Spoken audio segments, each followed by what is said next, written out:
ভোলা মহা আনন্দে তার দোকানের পরোটা বানানোর আয়োজন করে। সে ভাবে, গোপাল তো 1 চিমটি মশলা দিত, আমি 1 মুঠো দেব, আরো বেশি সুস্বাদু হবে।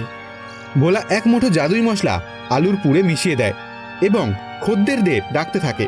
আরে আসুন দাদা, আজকে খাবেন আপনারা আসল জাদুর পরোটা, ওই গোপালের থেকে 10 গুণ ভালো পরোটা। কিন্তু যেই সে পরোটা তেলে ছাড়ে, সঙ্গে সঙ্গে তা পুরে বিকট কালো হয়ে যায় এবং একটা বিশ্রী গন্ধ ছড়াতে থাকে। ছি ছি, এ কি দুর্গন্ধ! পালাও এখান থেকে।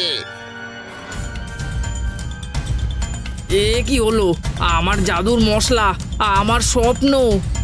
ঠিক তক্ষুনি আকাশ থেকে বজ্রপাতের মতো সাধু বাবার কণ্ঠস্বর শোনা যায়।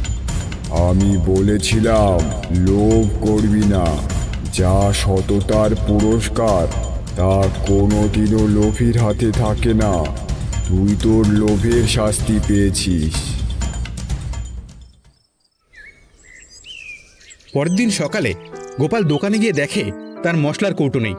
সে খুব দুঃখ পেল, কিন্তু ভগবানের উপর তার বিশ্বাস হারালো না। সে তার পুরনো সাধারণ মশলা দিয়েই পরোটা বানাতে শুরু করলো। লক্ষ্মী তাকে সান্ত্বনা দিতে থাকে। যা হয়েছে ভালোই হয়েছে, আমাদের লোভ নেই, যা আছে তাতেই আমরা খুশি।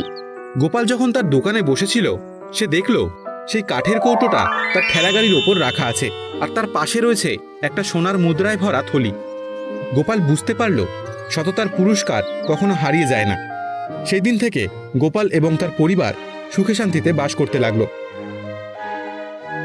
চন্দননগর নামে এক গ্রামে কমলা পিসি নামে এক মহিলা থাকতেন।